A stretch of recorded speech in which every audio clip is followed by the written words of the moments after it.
जय श्री कृष्ण। क्या आपने कभी सोचा है कि भगवान को सच में कैसे जाना जा सकता है? क्या सिर्फ पूजा पाठ से या कुछ और भी है? आज हम श्रीमद् भगवद गीता के 7वें अध्याय ज्ञान विज्ञान युग में प्रवेश कर रहे हैं, जब भगवान श्री कृष्ण खुद अर्जुन को बता रहे हैं अपनी असली शक्ति, अपनी माया और इस संसार का गहरा रहस्य। ये वो अध्याय है जहाँ आपको पता चलेगा कि भगवान को जानना इतना आसान क्यों नहीं है और जो लोग उन्हें सच में जानते हैं वो इतने कम क्यों होते हैं। तो इस वीडियो को अंत तक जरूर देखिए, क्योंकि हो सकता है आज आपको वो सब पता चले जो आपने कभी सुना ना हो। तो चलिए शुरू करते हैं 7वां अध्याय। भगवान श्री कृष्ण बोले, हे पार्थ, मुझ में मन लगा करके मेरे ही आश्रय होकर योगाभ्यास करते हुए मेरे ही स्वरूप का संशय रहित पूर्ण ज्ञान होगा। जो सुनो, सुज्ञान में तेरे ताई कहता हूँ, हे अर्जुन, इसे जानकर फिर जानने योग्य कुछ भी नहीं रहता। इस दुनिया में कोई एक ही विरला पुरुष ऐसा होता है जो विरक्त होता है। जितने भी विरक्त होते हैं उनमें भी कोई एक मुक्ति पद को प्राप्त होता है, और जितने भी मुक्त होते हैं उनमें भी कोई विरला ही मेरी महिमा के ज्ञान को पहचानता है। अतः मैं तुझे अपनी महिमा बताता हूँ। हे अर्जुन, पृथ्वी, जल, अग्नि, वायु, आकाश, मन, बुद्धि और अहंकार, यह 8 प्रकार की मेरी प्रकृति है। इस प्रकृति को अपना चेतन अर्थात जड़ कहते हैं। और हे महाबाहो, इससे दूसरी प्रकृति चेतन है, जिसने संपूर्ण जगत का धारण किया है।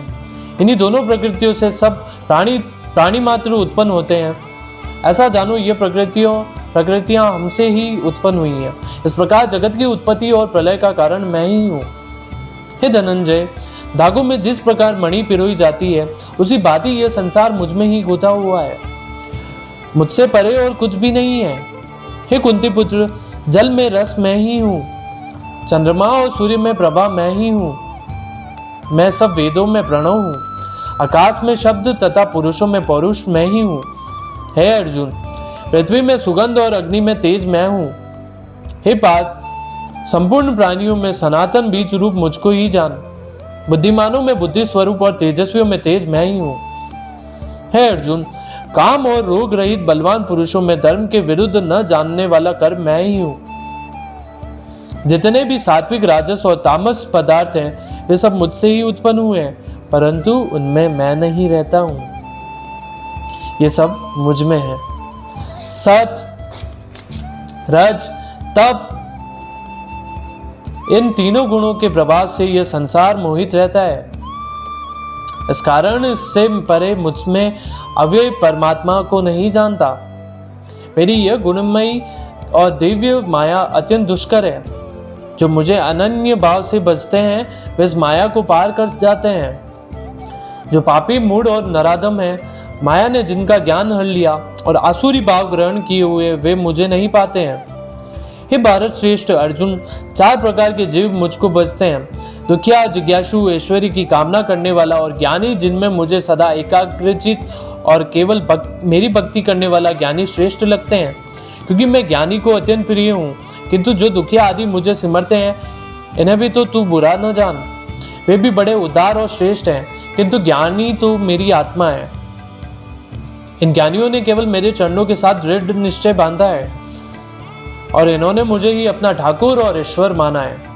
हे अर्जुन, कई जन्मों की साधना के बाद इनकी बुद्धि निर्मल होती है, तब वे मुझे जानने योग्य ज्ञान प्राप्त करते हैं। वो ज्ञान कैसा है, अब यह सुन।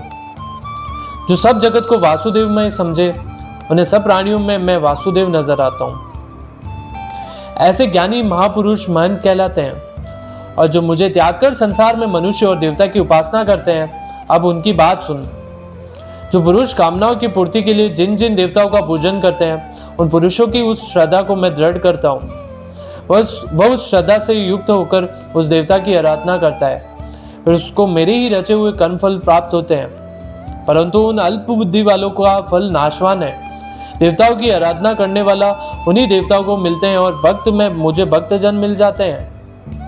मेरे अविनाशी अत्युत्तम स्वरूप को ना जानकर मंद बुद्धि लोग मुझे अव्यक्त को व्यक्त देहधारी मानते हैं। मैं योग माया से आच्छादित होने के कारण सबको नहीं दिखता। उसी से मूढ़ लोग अनादि तथा अविनाशी मुझको नहीं जानते। हे अर्जुन, मैं भूत, भविष्य और वर्तमान के सब प्राणियों को जानता हूं, पर मुझे कोई नहीं जानता। हे भारत, हे परंतप, इच्छा और द्वेष से उत्पन्न होने वाला सुख दुख आदि द्वंद्वों के मोह से जगत के सभी प्राणी ब्रह्म में फंस जाते हैं। जिन पुण्यात्माओं के पाप नष्ट हो गए हैं वे पुरुष द्वंद्व के मोह से छूटकर दृढ़ निश्चय करके मेरी भक्ति करते हैं। जो मेरा आश्रय लेकर जन्म मरण के दुख दूर करने तथा अर्थ प्रयत्न करते हैं वे पुरुष ब्रह्मा आत्मज्ञान और संपूर्ण ज्ञान को जानते हैं। जो अधिभूत अधिदेव और अधियज्ञ इन सब में व्यापक मुझे जान पाते हैं वे समाधिष्ट पुरुष मरण काल में मुझको जानते हैं। इति श्रीमद् भगवद गीता सुपनिषदसु ब्रह्म विद्याये योगाशास्त्रे श्री कृष्ण अर्जुन संवादे ज्ञान विज्ञान योगो नाम सप्तम अध्याय समाप्तम। अब हम 7वें अध्याय का महात्म्य जानेंगे।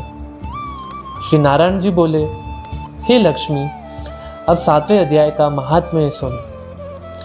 पटेल नामक नगर में शंकुकर्ण नामक एक वैश्य रहता था। व्यापार करने को वह नगर से बाहर यहाँ वहाँ जाता करता था। एक बार उसे रास्ते में एक सांप ने डस लिया, वह मर गया। उसके साथ ही उसका दाह संस्कार करने आगे बढ़ गए। जब वे पलटकर वापस अपने नगर में आए तो उसे वैश्य के पुत्र ने पूछा, मेरा बाप शंकुकर्ण कहाँ है? तब उन व्यापारियों ने बताया कि उसे एक सर्प ने डस लिया है जिसे वो वहीं पर मार गया है। पदार्थ जो तेरे पिता का है यह सब तू ले ले। ये सब उन व्यापारियों ने उसके बेटे को कहा था। इस प्रकार उसका धन उसे देकर पिता की गति करने को कहा। पुत्र ने सब हाल सुनकर कहा कि जिस सर्प ने मेरे पिता को काटा है मैं उसको मारूंगा। उन व्यापारियों से कहा, चलो वह ठोर मुझे बताओ जहाँ मेरा पिता शंकुकर्ण मरा है। व्यापारियों ने उसे वहां ले जाकर खड़ा किया। देखा तो वहां एक बाम्बी है जिसे वह कुदाल से खोदने लगा। जब खेत बड़ा हो गया तो वहां से एक सर्प निकला। सर्प बोला, तू कौन? मेरा घर क्यों खोदता है? उस बालक ने कहा, मैं शंकुकर्ण का पुत्र हूँ। जिस सर्प ने मेरे पिता को मारा है मैं उसको मारूंगा। तब सर्प ने कहा, हे पुत्र, मैं तेरा पिता हूँ। तू मुझे इस अधम देह से छोड़ा और मुझे मत मार। यह मेरा पूर्व जन्म का कर्म था, सो मैंने भोगा। तब पुत्र ने कहा, हे पिता, कोई यत्न बताओ जिससे तुम्हारा उद्धार हो। तब सर्प ने कहा, हे पुत्र, किसी गीता पाठी ब्राह्मण को घर में भोजन कराओ और उसकी सेवा करो, तो उसके आशीर्वाद से मेरा कल्याण होगा। तब उस बालक ने अपने घर पर उस नगर में जितने गीता का पाठ करने वाले थे उन सबको बुलाकर श्री गीता जी के 7वें अध्याय का पाठ कराया और उनको भोजन कराया। तब उन ब्राह्मणों ने आशीर्वाद दिया। तब वैश्य तत्काल उस अधम देह से छुटकर देव देही पाकर विमान पर चढ़कर आकाश मार्ग को जाता हुआ अपने पुत्र को धन्य धान्य कहता हुआ बैकुंठ धाम को प्राप्त हुआ। बोलो सच्चिदानंद भगवान की जय।